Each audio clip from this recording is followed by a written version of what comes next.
Baba today explains the meaning of honesty. There are some words which are very frivolously understood. They are understood at a very surface level, and I think two such words are honesty and surrender. And today Baba talks about honesty, and Baba says that honesty means that you become a world server. So let me read out what Baba says. Baba says, those of you who serve the whole universe are honest. You make many others similar to yourselves and are not those who love to rest. Now you see, sometimes you think that honesty is just about speaking the truth. Yes, so I always share this example that there was this one Mata and she used to do nothing according to Srimad, and she would every day send a chart saying, I didn't read the Murli, I didn't do Amrit Vela, I didn't do anything, and I went into all kinds of impurity. And then that chart came for every day 6 months. And then I said, why don't you take one step at least? So she said that at least I am honest, that I am telling you what I am doing and what I am not doing. So I said, I don't know whether this is called honesty or not. Because you see, when there is no honesty of intention to do what Baba asks us to do, then just telling Baba that I didn't do this and didn't do the other, that's not honesty. So first there is the honesty that, you see, when you go to an office, what is honesty there as a professional? So your honesty lies in using the funds and the resources of the office for the purpose for which the office is set up. So that's honesty. And Baba says that whatever you have in terms of body, mind, wealth, everything that you have has been given to you in trust. Yes, it has been, you are a trustee, and everything has been given to you in trust. And you have to use all your resources for world benefit. And you see, world service is done in many ways. Even when when you belong to Baba and you do well professionally also, then you become Baba's face, yes, and people know that you are Baba's child. So you may do anything in the Lokik world. You may be heading a company, you may be taking care of a household, you may be taking care of some project, you may be doing anything. But when you do it and you know that you are Baba's child, and whatever you do has to set an example that it is the teachings that Baba is giving you that is enabling you to do that, then you show the path to others to do the same. Yes, so just think about when there's a famous cricketer or somebody and they say that it is my meditation practice and it is my vegetarianism because of which I am I am successful the way I am, then what happens is people who are listening to them, they think that vegetarianism or meditation is the way to success. So then they start following that person. So Baba says you have to understand that everything that you do, everything that you have, everything that you achieve has to be an example for others to follow Baba's directions. And that is, so there are two ways. So there is a direct way in which we sustain Baba's work by contributing our body, mind and wealth to this work that Baba carries out through the centers. So we contribute when in the running of the center, in opening new centers, and all of that is there. And then in our Lokik life also, when we do whatever we are doing, whether there is one Mata and she said that ever since I came to Baba, I get up at 3:30 in the morning, and by 8 I almost finish every work that's there in the house. And then I've taken up a job also now, and I work 4 hours in that job, and I'm always happy and cheerful. And because of that, there are so many people around me who are asking me, what gives you so much energy? And I tell them, take the course and you will know the source of my energy. And they are taking up the course because of that. So you see that Baba says that you have to use everything that you have, every skill, every quality, or directly and indirectly in this world seva. So you see, when we say directly, it means that you become a right hand for the seva that's going on in the center, with which you are attached, and then you support the center through body, mind and wealth. And then indirectly, when you become an embodiment of Baba's virtues and Baba's disciplines, and then you operate in the world, people who see you also see an example of what Raj Yoga does, and then they also get attracted to follow the practice. So Baba says that you have to be honest in this manner. And children who like to sleep and take rest, that is dishonesty.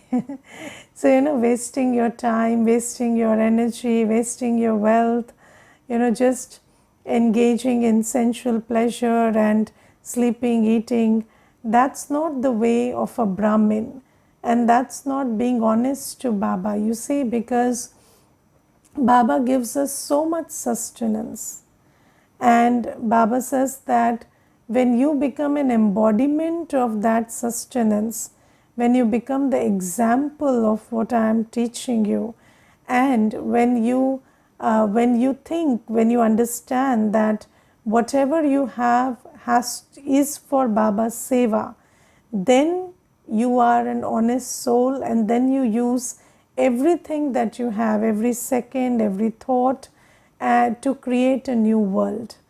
And it is not just directly that you create a new world, but even when you think about your Lokik life and you know that I have to do well in such a way that people know that a Raj Yogi is doing well, then that is also a way to set an example. So Baba says this is honesty. And so honesty is not just about making mistakes and being truthful about it. Honesty is about having that honest intention that I belong to Baba, whatever I have belongs to Baba, and how I can use my skills and qualities and assets and everything to create a world where everybody is meditating and taking power from Baba. That is the world we want to create. And then there is, I always think about this word surrender also. And you see, there is one Kanya, and she came to the center and she told me that I want to be surrendered. I want to surrender. So I said, what do you think you mean by surrendering? So she said that, living in Baba's house and living in peace and living in purity. So I said, you see that surrender doesn't mean that, you just leave your job and just stay in a center.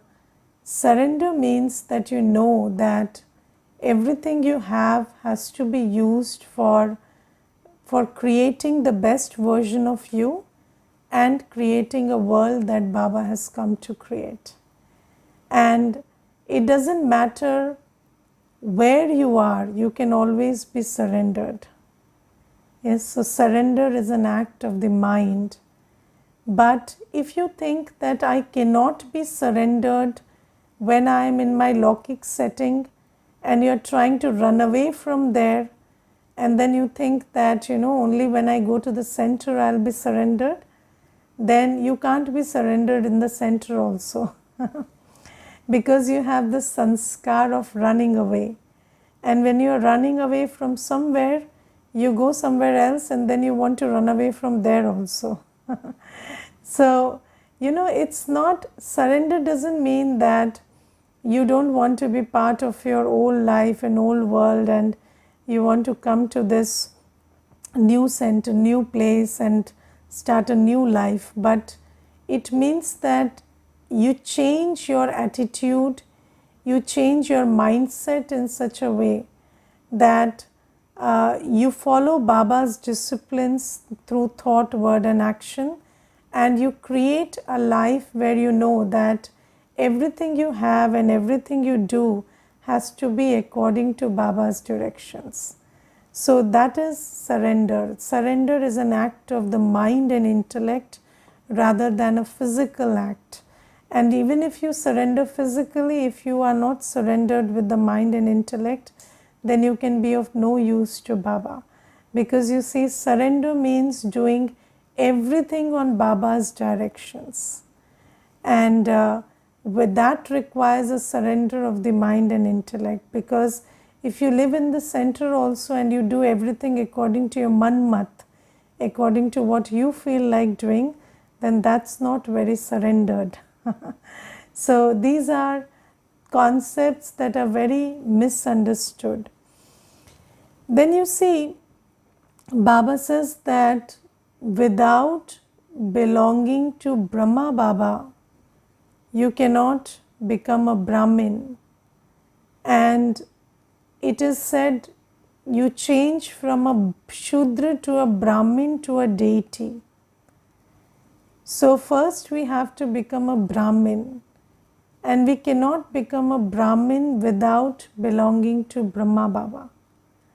Now, what does Baba mean by this? So you see that Brahma Baba is not even here, right? So Brahma Baba is now in the angelic stage. And when we come to Baba, Baba says that we are Shudras at that time, which means that we have all impure habits and impure sanskars in a very immersed state. And then Baba says that I adopt you through Brahma Baba. Yes. So now you see that when you read the Murli, so Baba speaks the Murli through Brahma Baba. And in the Murli, you have Brahma Baba and Shiv Baba both speaking. Yes, because Brahma Baba is also sharing his experiences in the Murli. And Brahma Baba is also sharing his experience about how he feels the knowledge of Shiv Baba fits into, this present reality setting. And so you cannot separate the Murli as this is what Shiv Baba says and this is what Brahma Baba says. And when Shiv Baba comes, he doesn't act alone, does he? You see, Shiv Baba is called the Almighty, and an Almighty is supposedly equipped to do everything on his own. But despite being called Almighty, Shiv Baba chooses Brahma Baba as the instrument, and he does everything through Brahma Baba. And then you see, why does Shiv Baba do everything through Brahma Baba? Because a physical instrument is very necessary. You know, you need a corporeal instrument in between, because the incorporeal Shiv Baba is talking to the incorporeal souls who are very body conscious. Yes, and in body consciousness, you cannot understand the one who is speaking from 100% soul consciousness. Yes, so it's very difficult to understand what Shiv Baba is saying or what Shiv Baba is asking us to do without Brahma Baba. And Brahma Baba is the one who understands everything that Shiv Baba says, because that's his part. He understands everything because he is the number one soul. So when Shiv Baba speaks, he understands everything accurately. That is his part. And when Brahma Baba and Shiv Baba together give us sustenance, then we in the body conscious, in the realm or in the body conscious stage, are able to imbibe what Shiv Baba is trying to say. Because without Brahma Baba, we cannot do that. And you see that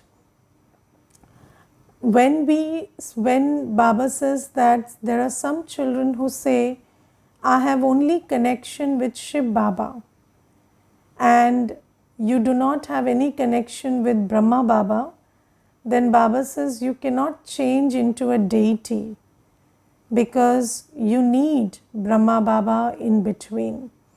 Now that Brahma Baba is in the angelic stage, now you see that when Brahma Baba was in the corporeal form, he used to give directions directly also. Yes, so when you had to understand what Baba is saying in the Murli, or when you had to understand what you need to do in this situation according to Srimad, then Brahma Baba gave very specific answers to that. And that is important, because without that direction and that interpretation, you cannot progress on this journey on your own. And in a body conscious stage, it is almost impossible to understand Shiv Baba's directions directly.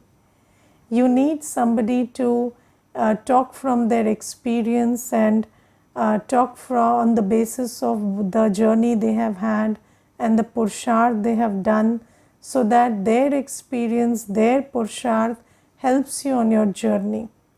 And Baba says, now that Brahma Baba is in the angelic region, then also we need a sakar instrument, we need a corporeal instrument always. We need the Brahmin family. Yes, we cannot say that I dismiss all of Brahma Baba's experiences and Dadi's experiences, and I just, and even without acknowledging Brahma Baba, you cannot even read the Murli, because Murli is a combination of Brahma Baba and Shiv Baba. So how do you dismiss that? And Shiv Baba says, you say that you remember Shiv Baba and you have no regard for Brahma Baba, then I told you to remember me through Brahma Baba. So I didn't tell that to you directly. So how can you say that I don't believe in Brahma Baba, I only have regard for Shiv Baba? Because if you're remembering me, that's something I told you through Brahma Baba's mouth. So you have to have regard for the physical instrument also, because without that, you cannot, without that it's very ungrateful, and then it's like, it's like you're dismissing the very cord that connects you to Shiv Baba. So this is not the language that Brahmins speak, that I am directly connected to Shiv Baba and not connected to Brahma Baba. And I'll tell you, there are many children who claim to be Shiv Baba's children, and they just listen to classes on YouTube, and they don't connect to any center, they don't connect to even the instrument to which they listen to on YouTube. And that's not the way of a Brahmin, because a Brahmin is somebody who submits their chart. A Brahmin is somebody who takes responsibility of seva. A Brahmin is somebody who takes directions, and for that you need a corporeal instrument. And if we say that we are just doing everything on our own and there's direct connection with Shiv Baba without any connection with the instruments or the yajna that is giving us so much of sustenance, then that's not the Brahmin way of doing things. And you should have a teacher to whom you submit your chart. So when you do everything or don't do everything according to Baba's Srimad, you have to report it to somebody, and that chart has to be sent to an instrument. You have to also participate in the service that the instrument is taking up. You have to also show your involvement in the activities that Shiv Baba is undertaking through the instrument, and you also have to take directions from time to time from the instrument, and that is most necessary on this path. If we just think that we'll without any corporeal instrument we'll just get connected to Shiv Baba, and sometimes people say that I'm not taking sustenance from any instrument, but you are taking sustenance. You are listening the murli through some instrument, you are listening to the classes through some instrument, and then you are dismissing the instrument because if somebody is directly listening to YouTube, then they are listening to somebody. Yes, they are listening through somebody, but you're dismissing the instrument. So that's not not what a Brahmin does. A Brahmin is not that ungrateful. Yes, so Baba says that no, I'm saying online or offline, you have to connect to somebody. Like you people are connected to this center, you people are connected to the seva that's going on, or the directions you take from here, or the classes you listen to here. But there are some who are not connected anywhere. I'm talking about that. I'm not talking about those who are connected online or offline. Baba says that these days you can be connected online also, but what I'm saying is you have to submit your chart to somebody, you have to take directions from somebody, you have to participate in seva through some instrument. So this is most important. And Baba says that when there is no corporeal instrument, then children say that I am just connected to Shiv Baba directly. That's not Brahmin like, because Brahmin means there is an instrument that Shiv Baba provides you.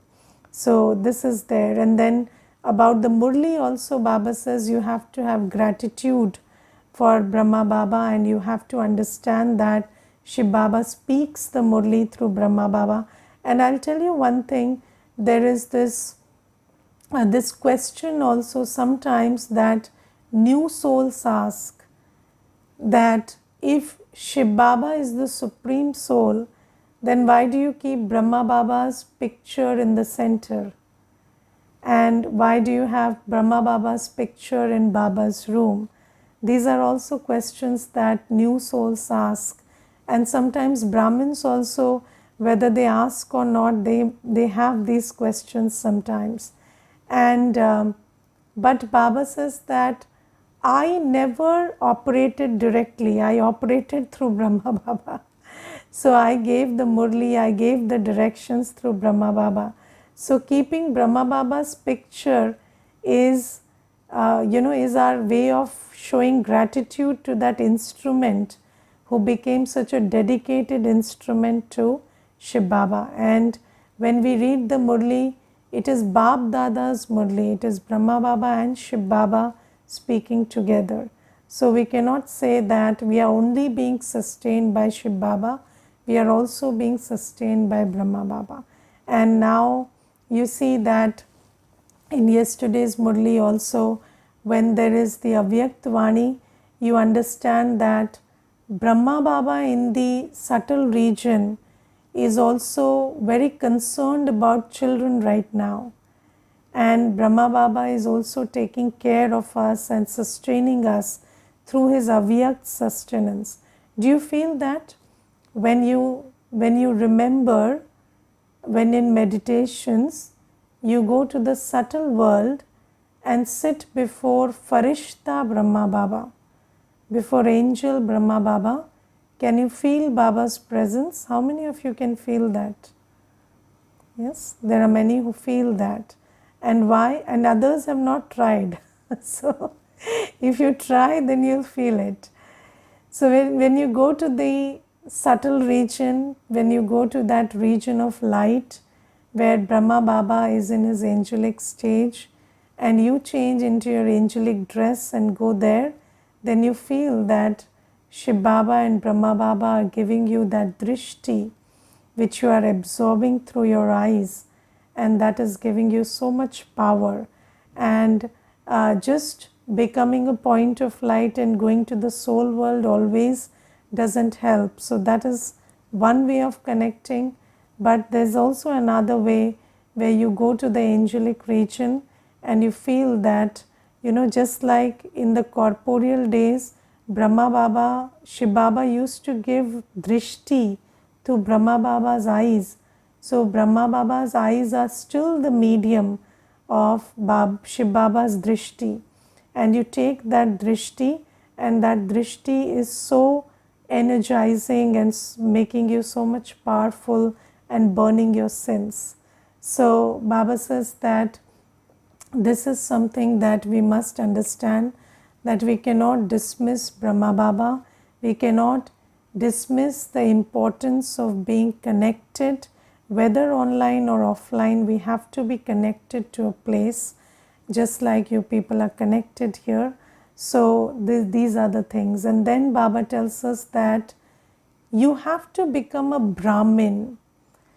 Now what is Brahmin? You see, you cannot become an angel or a deity directly.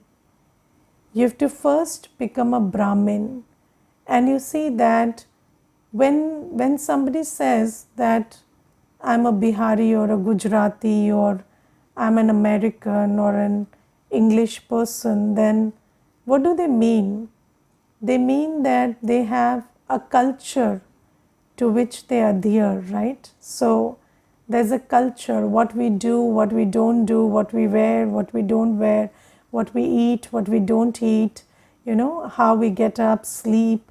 So there's a whole culture associated with being, that label.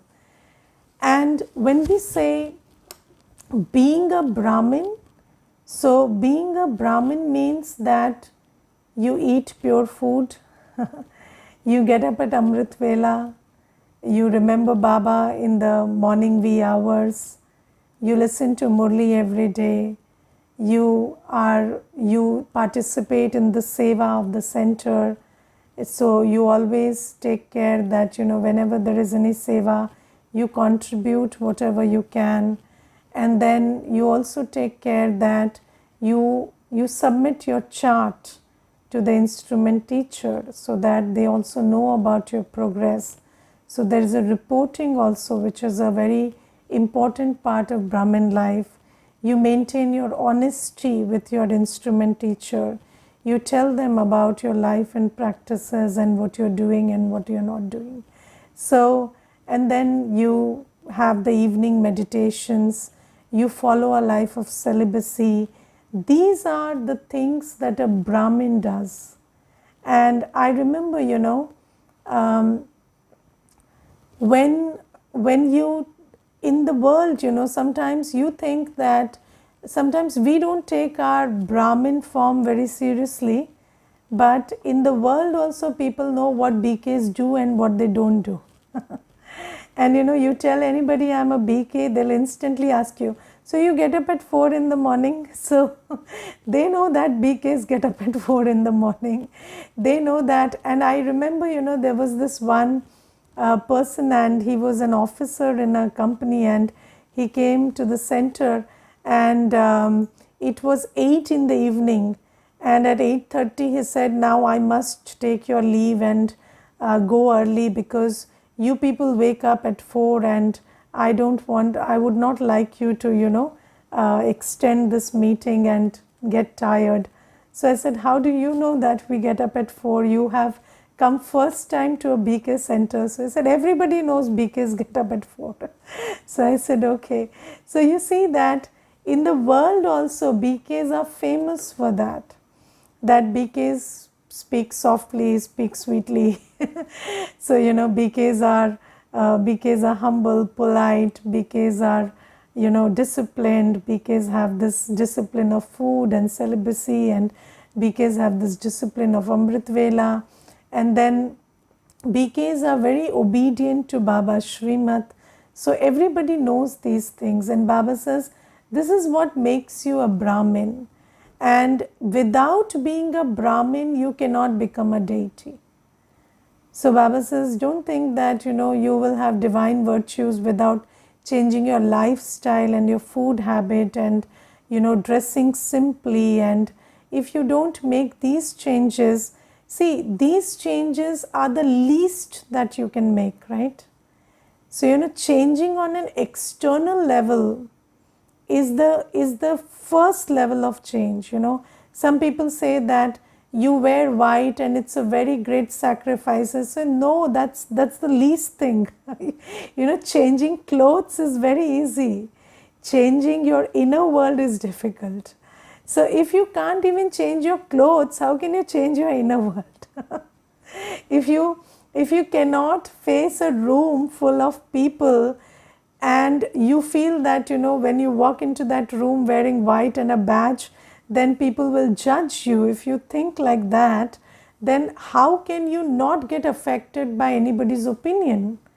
And how can you speak your mind, and how can you be yourself in the face of other people? Because if you're so afraid of judgment that you cannot change your clothes, then how can you change your attitude and your thought process in the face of other people judging you? So Baba says that these are the qualities of a Brahmin, and if you cannot choose your own food, how can you choose your own thoughts? If somebody can force you to eat what they are trying to make you eat, then they can of course force you to think what they are trying to make you think. So it doesn't go that way. So Baba says that the first thing is, and this lifestyle change is very important for this practice of inner purity, because without disengaging your senses from impure engagement, you cannot disengage your mind and intellect from impure engagement. So Baba says that you have to become a Brahmin before becoming a deity. And how do you become a Brahmin without seeing a Brahmin? So until and unless you become part of the part of the BK community. So this is why I told you, until and unless you're connected to a center, whether online or offline, you have to be connected somewhere, so that somebody tells you that you have to do this and not do that, and do the and be like. And you also have a reference point of what do we want to become like, what do we want to speak like, what do we want to behave like. So Baba says that that's very important, and without becoming a Brahmin, you cannot become a deity. So you cannot dismiss the importance of belonging to the Brahmin family and being a Brahmin, and then only can we think about, imbibing the subtler aspects of Baba's teachings and becoming a deity. Okay, Om Shanti.